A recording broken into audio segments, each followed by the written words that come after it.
નમસ્કાર મિત્રો, આજે આપણે માહિતી મેળવીશું ભારતની સૈન્ય ક્ષમતામાં વધારો થયો છે તેના વિશે। મિત્રો, ભારતીય સેનાને મળ્યા 106 કામિકાઝે ડ્રોન। આ જે ડ્રોન છે એ 180 કિલોમીટરની રેન્જ સુધી હુમલો કરી શકે છે। મિત્રો, ડ્રોન એટલે તમે સમજી શકો એક મોટું જે પ્લેન હોય એને પણ પાડવામાં સક્ષમ વસ્તુ એ છે ડ્રોન।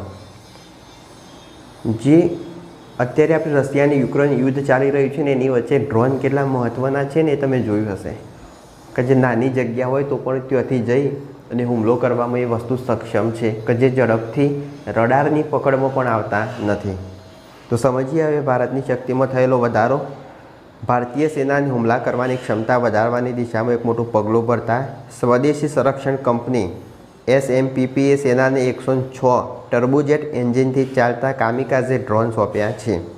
તેમને પીસ કીપર એટલે કે અગ્નિવેગ નામ આપવામાં આવેલું છે।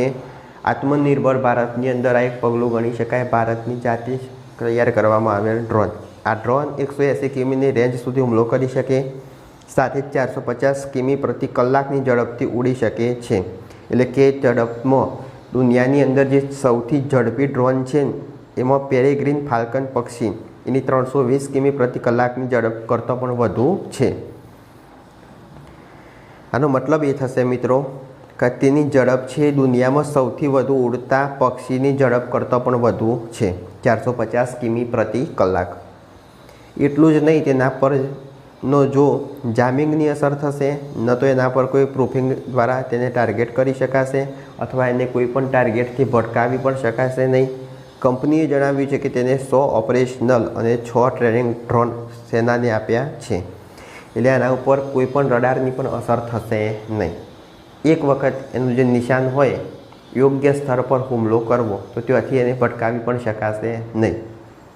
આ ડિલિવરી ભારતની સ્વદેશી સંરક્ષણ નિર્માણ ક્ષમતા અને અનમેન્ડ વોરફેર માનવરહિત યુદ્ધમાં એક સિદ્ધિ માનવામાં આવી રહી છે। તેને બેલારુસિયન ફર્મ કેબી ઇન્ડેલાની મદદથી તૈયાર કરવામાં આવ્યા છે। એટલે વિદેશી કંપનીનો પણ આની અંદર હાથ છે। બેલારુસનો આપણે જાણીએ છીએ કે રૂસ અને યુક્રેન યુદ્ધમાં ડ્રોન મહત્ત્વનો ભાગ ભજવી રહેલા છે કે જેની અંદર કોઈ માનવની જરૂર પડતી નથી, નીચેથી એનું હેન્ડલિંગ કરી શકાય। કંપનીનો દાવો છે કે આ ડ્રોન સંપૂર્ણપણે ઓટોનોમસ પ્રિસિઝન સ્ટ્રાઇક મિશન પાર પાડી શકે છે। એટલે કે લક્ષ્ય નિર્ધારિત થયા પછી તે કોઈપણ માનવીય હસ્તક્ષેપ વિના મિશન પૂર્ણ કરી શકે। એક વખત લક્ષ્ય નક્કી કરી દેવાનું, કોઈ પોતાની જાતે જ એ તે હુમલો કરી શકશે। જે રીતના ઇન્ટરકોન્ટિનેન્ટલ બેલિસ્ટિક મિસાઇલ હોય કે એને આપણે લોકેશન ટ્રેસ કરી દે પછી એ ઉપર હવામાં જશે વાતાવરણની બહાર અને પછી ત્યાંથી એ નક્કી કરી દેશે કે મારે કઈ દિશામાં જવું અને ક્યાં હુમલો કરવો અને સટીક હુમલો કરવા માટે સક્ષમ છે। એ રીતના ડ્રોન પણ હુમલો કરી શકીએ। કામિકાઝે ડ્રોન શું છે એના વિશે માહિતી મેળવીએ તો આ એવા ડ્રોન છે કે જે લક્ષ્ય પર હુમલો કરતી વખતે પોતે પણ નષ્ટ થઈ જાય છે। તેમને લોઇટરિંગ મ્યુનિશન પણ કહેવામાં આવે છે।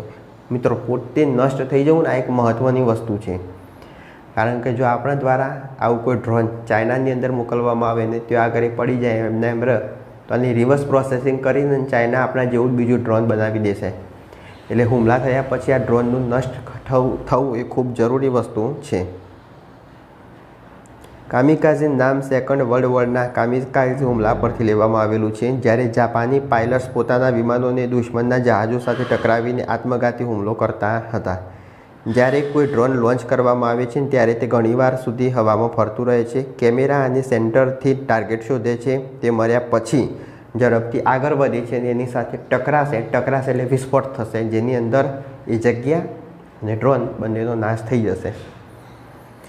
આ ડ્રોન્સનો ફાયદો એ છે કે પ્રમાણમાં સસ્તા હોય, ચોક્કસ હુમલો કરી શકીએ, સૈનિકોના જીવ વધુ જોખમમાં મૂકી ના શકાય કારણ કે આની અંદર સૈનિકોની કોઈ જરૂર પડતી નથી। ટેન્ક, રડાર, ટોપ સૈન્ય ઠેકાણાઓને નિશાન બનાવી શકે છે।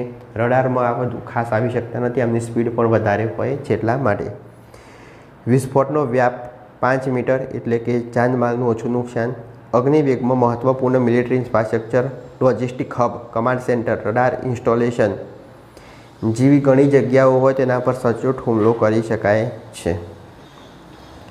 હવે આગળ વાત કરીશું। સરળ શબ્દોમાં આપણે કહીએ તો આ જે ડ્રોન છે તેના ટાર્ગેટને ખૂબ નજીકથી હુમલો કરવા માટે સક્ષમ છે। આનાથી કોઈ સૈન્ય ઠેકાણાના ફક્ત એક ભાગને નિશાન બનાવી શકાય છે। આનાથી ટાર્ગેટની આસપાસ હાજર સિવિલિયન ઇન્ફ્રાસ્ટ્રક્ચરને ઓછું નુકસાન થાય છે. એટલે જે આપણે ટાર્ગેટ નક્કી કર્યો હોય ને ત્યાં જ હુમલો કરશે. ડ્રોન એટલું વિશાળ પ્રમાણમાં ના હોય કે વધુ વિસ્ફોટ કરી શકે, એટલે એટલા જ ભાગમાં નુકસાન થશે. કોઈ સિવિલિયન એરિયા હોય તો ત્યાં આગળ નુકસાન આનું થશે નહીં. દિલ્હીની કંપનીએ 6 મહિનામાં તૈયાર કર્યા. એડવાન્સ વર્ઝન પણ આનું બનશે. SMPPના CEO અને નિર્દેશક આશિક કંસલે કહ્યું કે ફક્ત 6 મહિનાની અંદર ભારતીય સેનાને આ ડ્રોનની સપ્લાય કરવાની એક મોટી સિદ્ધિ છે. તેમણે કહ્યું કે આધુનિક યુદ્ધ હવે સચોટતા, સ્વાયત્તતા અને કોસ્ટ ઇફેક્ટિવ થઈ રહ્યા છે. આવી સિસ્ટમ યુદ્ધ ક્ષેત્રમાં ફોર્સ મલ્ટીપ્લાયર સાબિત થઈ રહેલું છે. અગ્નિવેગમાં 75%થી વધુ સ્વદેશી ટેકનોલોજીનો ઉપયોગ કરવામાં આવે છે. કંપનીએ સેનાને અગ્નિવેગનું એડવાન્સ વર્ઝન આપવાની પણ ઓફર કરી છે. એટલે આપ સમજીએ મિત્રો, અત્યારે આ યુદ્ધની મોટી મોટી પરિસ્થિતિ સર્જાય, રશિયા યુક્રેનનું યુદ્ધ હોય તે પછી ઈરાન અમેરિકાનું યુદ્ધ હોય. ઈરાન પાસે ડ્રોનનો ખજાનો છે. એક નાનું ડ્રોન અમેરિકાના એક મોટા ફાઇટર પ્લેનને પણ પાડી નાખે છે. આપણે સમજીએ તો ઇઝરાયલના યુદ્ધની વાત કરીએ તો ઇઝરાયલ દ્વારા છોડવામાં આવતી મોટી 5 કરોડની મિસાઇલો, અને જ્યારે આ બાજુથી ઈરાન દ્વારા છોડવામાં આવેલું એક મામૂલી ડ્રોન કે જેની કિંમત 20 થી 30 લાખ રૂપિયા હોય, તો આ ડ્રોન પણ આ મિસાઇલને પાડી દે છે. તો યુદ્ધની અંદર કેટલો ભયંકર ખર્ચ થાય એનાથી બચી શકાય. તો આ ડ્રોન એ ખૂબ મહત્ત્વની વસ્તુ છે યુદ્ધની અંદર, કે જે ખર્ચો રોકી શકે, હુમલા વધારે કરી શકે, સાથે જ આની ઉત્પાદન ક્ષમતા આપણે વધારી શકીએ, કારણ કે સસ્તું હોય તો યુદ્ધમાં મહત્ત્વનો ભાગ ભજવે છે. એટલે જેટલા પ્રમાણમાં ડ્રોન વધુ હશે ને આપણે દુશ્મનના, એટલા જ પ્રમાણમાં મોટા ફાઇટર જેટ હોય, મિસાઇલો હોય, તેમને રોકી અને ભટકાવી શકીએ છીએ. તમે એક ડ્રોન છોડો એટલે એને મારવા માટે બીજો જે દેશ છે ને એ મિસાઇલનો ઉપયોગ કરશે. રડારમાં જેવું ડ્રોન આવશે એટલે સટન મિસાઇલ છૂટી જશે. ડ્રોન હોય 20 લાખનું, પેલી મિસાઇલ છૂટી એ હોય 50 લાખથી 2 કરોડ રૂપિયા સુધીની. તો કોને કેટલું નુકસાન જઈ શકે આ તમે સમજી શકો. અને એવા એક સાથે 20 ડ્રોન છોડવામાં આવશે. તો આ એક ટર્નિંગ પોઈન્ટ કહી શકાય યુદ્ધની અંદર. ડ્રોન એ ખૂબ મહત્ત્વની વસ્તુ છે. હવે ભારતીય સેના પણ ડ્રોનથી સજ્જ બનશે. આગામી સમયમાં એનું એડવાન્સ વર્ઝન પણ લાવવામાં આવશે. જો આ વિડીયો ગમે હોય તો લાઈક કરો, શેર કરો, ચેનલ સબસ્ક્રાઈબ કરો. ત્યાં સુધી જય હિન્દ, જય ભારત.